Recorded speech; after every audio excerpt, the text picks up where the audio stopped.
رات کے 10 بجے ہیں۔ السلام علیکم، یہ ریڈیو پاکستان ہے۔ مجاہد خان سے خبریں سنیے۔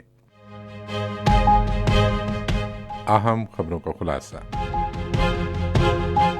وزیر اعظم اور ازبک صدر نے آج تاشکند میں ایک ملاقات میں علاقائی اقتصادی روابط کو فروغ دینے کے لیے اسٹریٹجک شراکت داری معاہدے کو جلد حتمی شکل دینے کے عزم کا اعادہ کیا۔ غیر قانونی طور پر مقیم غیر ملکیوں کی ان کے وطن واپسی کا سلسلہ جاری ہے۔ سیکورٹی فورسز نے چترال میں پاک افغان سرحد کے قریب خفیہ اطلاعات کی بنیاد پر ایک کارروائی میں 2 دہشت گردوں کو ہلاک کر دیا۔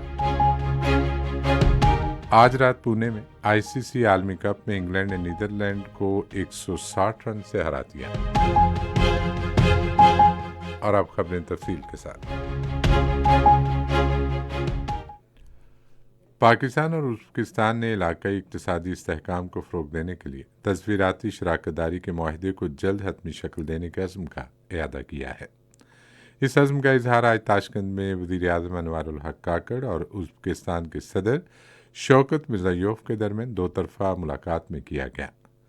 فریقین نے علاقائی رابطے کے لیے فعال کردار ادا کرنے اور ازبکستان افغانستان پاکستان ریل منصوبے کی جلد تکمیل کے عزم کا اعادہ کیا۔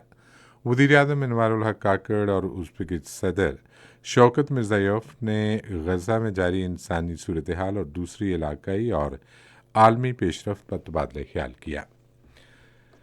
غیر قانونی طور پر مقیم غیر ملکیوں بشمول افغان شہریوں کی اپنے وطن واپسی جاری ہے۔ حکومت تورخم اور چمن سرحدی کراسنگ پر دستاویزات کے بغیر مقیم افغان شہریوں کو واپس بھیجنے کی سہولت مسلسل فراہم کر رہی ہے۔ ہزاروں افغان شہری پاک افغان سرحد کے ذریعے روزانہ اپنے وطن واپس جا رہے ہیں۔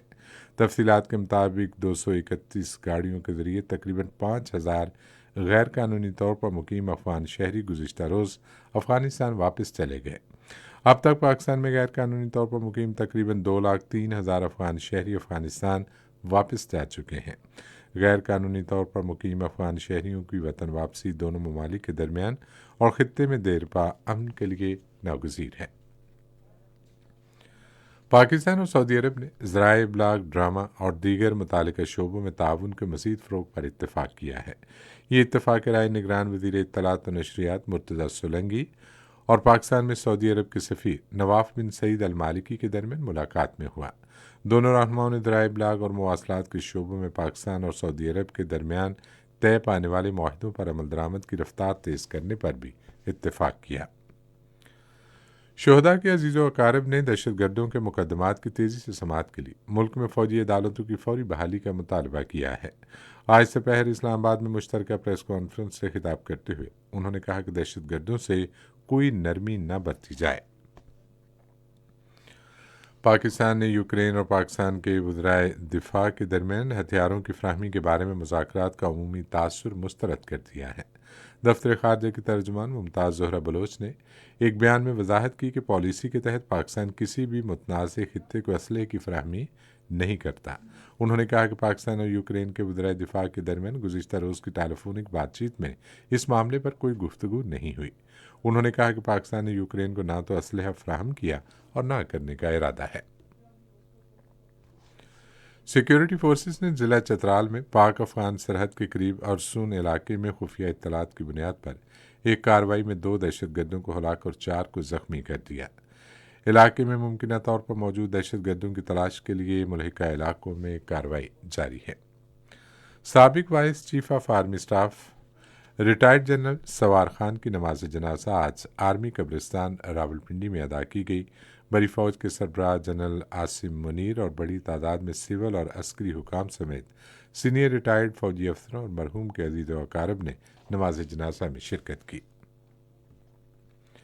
بین المذاہب ہم آہنگی کے بارے میں وزیر اعظم کے معاون خصوصی مولانا طاہر اشرفی نے امت مسلمہ پر زور دیا ہے کہ زیر محاصرہ اسلامی ممالک کی سلامتی کے لیے اپنی صفوں میں اتحاد پیدا کریں۔ آج اسلام آباد میں فلسطینی کانفرنس سے خطاب کرتے ہوئے انہوں نے کہا کہ وہ دن دور نہیں جب مسلم امہ کی کوششوں سے مسجد اقصیٰ آزاد ہو جائے گی۔ انہوں نے کہا کہ افغانستان میں امریکہ نے جو اسلحہ چھوڑا تھا وہ پاکستان میں دہشت گردانہ سرگرمیوں کے لیے استعمال ہو رہا ہے۔ غزہ میں فلسطینی وزارت صحت نے کہا ہے کہ پہلے زیر محاصرہ غزہ میں 7 اکتوبر سے اب تک اسرائیلی فضائی حملوں میں 10,569 فلسطینی شہید ہوئے ہیں۔ ان میں 4,324 فلسطینی بچے بھی شامل ہیں۔ مزید برآں گزشتہ ماہ سے شروع ہونے والے غزہ کے تنازع میں اقوام متحدہ کے 89 کارکن بھی ہلاک ہوئے ہیں۔ آج رات پونے میں آئی سی سی عالمی کپ میں انگلینڈ نے نیدرلینڈ کو 160 رن سے ہرا دیا۔